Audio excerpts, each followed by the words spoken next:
கொஞ்ச நேரம் அவருடைய வார்த்தைகளை நாம தியானிக்கலாம். மத்தேயு எழுதின சுவிசேஷம் 7ஆம் அதிகாரம் 12ஆம் வசனத்தை நம்ம வாசிக்கலாம். ஆதலால் மனுஷர் உங்களுக்கு எவைகளை செய்ய விரும்புகிறீர்களோ அவைகள் நீங்களும் அவர்களுக்கு செய்யுங்கள். இதுவே நியாயப்பிரமாணமும் தீர்க்க தரிசனங்களுமாம். ஆண்டவருடைய நாமம் மகிமைப்படுவதாக. கர்த்தர் நல்லவர். எப்போதுமே நம்ம ஒரு சார்புடையவங்களா இருப்போம். அப்படின்னா தேவன் என் கூட பேசணும், என்னை ஆசீர்வதிக்கணும், எனக்கு ஏதாவது நடக்கணும் அப்படின்னு நம்ம நினைப்போம். அது நினைக்கிறது தப்பு கிடையாது. அவர் நம்மளுடைய ஆண்டவர், நம்மளுடைய தேவன். நமக்காக மரித்தார். சதா காலமும் நம்மளோடு இருக்கிற தேவன். ஆனா அதே நேரத்திலயும் நம்ம செய்யற ஒரு பெரிய தவறு என்ன அப்படின்னா, நம்மை நாம் பரிசோதிக்கிறது. நாம செக் பண்றது. ஆண்டவர் சொல்றார், மனுஷங்க அடுத்தவங்க நமக்கு என்ன செய்யணும் அப்படின்னு ஆசைப்படுறோமோ, நீங்களும் அத அவங்களுக்கு என்ன பண்ணுங்க? செய்யுங்க. அதான் ஒரு சார்புடையவங்க. நமக்கு மட்டும் இப்படி நடக்கணும் அப்படின்னு ஆசைப்படாம, அப்படி நினைக்கிறதும் சரி கிடையாது. இன்னும் ஒரு படி அதிகமா தேவனுடைய பிள்ளைகள் அப்படி செய்யணும். அதுதான் தேவனுக்கு பிரியமானது. இன்னும் அ அது லூக்கா சுவிசேஷத்துல இங்க வந்து, அ உங்களுக்கு எவைகளை செய்ய விரும்புகிறீர்களோ, லூக்கா சுவிசேஷம் 6:31 என்ன எழுதியிருக்குன்னா, மனுஷர் உங்களுக்கு எப்படி செய்ய வேண்டும் என்று நான்லாம் போய் மன்னிப்பு கேட்க மாட்டேன். அவங்கள தான் வந்து மன்னிப்பு கேட்கணும். அப்படின்னு நீங்க நினைச்சீங்கன்னா, ஃபர்ஸ்ட் நம்ம போய் மன்னிப்பு கேட்கணும். அவங்களே தவறா இருந்தாலும்.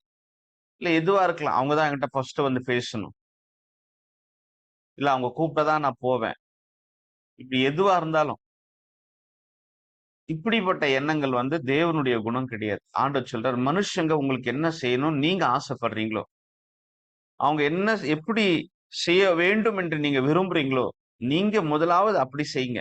ஏன்னா நம்ம தேவனுடைய பிள்ளைகள். நம்ம அவருடைய சுபாவம் உள்ளவங்க. அவரைப் போல மாற்றப்பட்டவங்க. அவருடைய ரத்தத்தினால கழுவப்பட்டவங்க. இன்னும் ஒரு படி அதிகமா நம்ம அது செய்யணும். நெறைய நேரத்துல நம்ம இது யோசிக்கிறது இல்ல.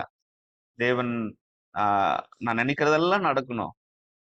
நான் நினைக்கிறதெல்லாம் என்ன பண்ணணும்? செய்யணும். நல்லது ஆண்டவர் செய்வார். சில நேரத்துல வந்து மனுஷர்களுடைய விஷயத்துல அவங்க நம்மளுக்கு என்ன செய்யணும் அப்படின்னு நம்ம நினைக்கிறோமோ, முதலாவது நம்ம அவங்களுக்கு என்ன பண்ணணும்? செய்யணும். அது முக்கியமா வந்து அது தேவனுடைய சுபாவம். தேவன் நம்ம இடத்துல அது விரும்புறார். தேவன் அது நம்ம இடத்துல என்ன பண்றாரு? விரும்புகிறார். லேவியாகமம் 19ஆம் அதிகாரம் 18ஆம் வசனத்துல நம்ம வாசிக்கிறோம். பழிக்கு பழி வாங்காமலும், உன் ஜனபுத்திரன் மேல் பொறாமை கொள்ளாமலும், உன்னில் நீ அன்பு கூறுவது போல பிறனிடத்திலும் அன்பு கூறுவாயாக. நான் கர்த்தர். பழிக்கு பழி அப்படின்னா, பழிக்கு பழின்னா அடிக்கடி அது கூட பழிக்கு பழி தான். அதை விட நான் பேசினா, இல்ல நீ பேசினா தான் இது கூட பழிக்கு பழி தான். நீ கூப்பிட்டா தான் வருவேன். நீ சொன்னா தான் இப்ப இது எல்லாமே பழிக்கு பழி தான். நான் கர்த்தர். பழிக்கு பழி வாங்காமலும், உன் ஜனபுத்திரன் மேல் பொறாமை கொள்ளாமலும், ஈகோ பொறாமை இதெல்லாம் இல்லாம, நான் கர்த்தர். பிறன் மேலும் நீ என்ன பண்ணு? அன்பாயிரு. ம். ஆமோஸ் எழுதின 5ஆம் அதிகாரம் 14ஆம் வசனம் நம்ம வாசிக்கிறோம். நீங்கள் பிழைக்கும்படிக்கு தீமையை அல்ல, நன்மையே தேடுங்கள். அப்பொழுது நீங்கள் சொல்லுகிறபடியே சேனைகளின் தேவனாகிய கர்த்தர் உங்களோடு இருப்பார். தேவன் நம்மளோடு இருக்கணும்னா முக்கியமா நல்ல தாழ்மை. நம்ம அடிபணிஞ்சு கீழ்ப்படிந்து நம்ம செய்ய வேண்டியது என்ன அப்படின்னா, அடுத்தவங்க எப்படிப்பட்டவங்களா இருந்தாலும் நம்ம தேவனுடைய பிள்ளைகள், அவருடைய சுபாவம் உள்ளவர்கள். அவங்க நமக்கு என்ன செய்யணும் அப்படின்னு நம்ம ஆசைப்படுறோமோ, நம்ம என்ன பண்ணணும் தெரியுமா? அத அவங்களுக்கு செய்யணும். தேவன் ரொம்ப பிரியப்படுவார். வேதம் சொல்லுது, அப்பொழுது சேனைகளின் கர்த்தர் உங்களோடு இருப்பார். நம்மோடு இருப்பார் அவர். எந்த தீங்கு வராதபடிக்கு. போய் பேசினாலோ, தாழ்ந்து போனாலோ ஒண்ணும் குறைய போறது கிடையாது. இன்னும் உயரப்படுத்துவீங்க. இன்னும் மேல ஆண்டவர் கொண்டு போறார். உயர்த்துவார் ஆண்டவர் உங்கள. உயர்வுக்கு கொண்டு போவார். தன்னைத்தான் தாழ்த்துகிறவன் உயர்த்தப்படுவான் வேதம் சொல்லுது. இவ்வளவு அருமையான வார்த்தை இருக்கு. இப்போ இன்னைக்கு ஒரு வார்த்தை என்ன அப்படின்னா, நம்ம அடுத்தவங்க நமக்கு என்ன செய்யணும், எப்படி பேசணும், எப்படி இருக்கணும்னு ஆசைப்படுறோமோ, நம்ம அது செய்யறோமா? எப்போதுமே அடிக்கடிக்கு நம்மை நாம் பரிசோதித்துக் கொள்ளணும். நம்ம பரிசோதித்துக் கொள்ளணும். ஒரு இருதயங்களை ஆராய்கிற தேவன். அவர் சகலத்தையும் அறிந்தவர். அதனால தாழ்மையோடு தாழ்ந்து தரைமட்டுமா அவர் பெருக, நாம் சிறுக.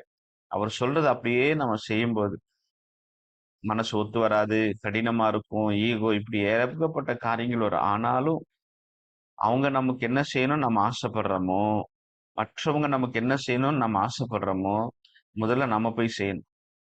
நம்ம போய் அதை செய்யும்போது, சேனைகளின் கர்த்தர் உங்களோடு இருப்பார். உங்க குடும்பத்த ஆசீர்வதிப்பார். தீமை வராதபடிக்கு, பொல்லாப்பு நேரிடாதபடிக்கு, எல்லா நேரத்திலயும் அவர் உங்க குடும்பத்த நம்ம குடும்பத்த என்ன பண்ணுவாரு? தாங்குவார். அதனால ஆ இன்னைக்கு நம்மை நாம் பரிசோதித்து, சுய பரிசோதனை. நம்ம அடுத்தவங்களுக்கு அப்படி செய்றோமா? நம்ம மனசு போகுதா? இல்ல கடினமா இருக்கா? மனம் திரும்பணும், மனம் மாறணும். தேவனுடைய சுபாவம் உடையவர்களா இருக்கணும். அப்பொழுது தேவன் நம்மை ஆசீர்வதிப்பார். இந்த சிறு தியானத்தை தேவன் ஆசீர்வதிப்பாராக.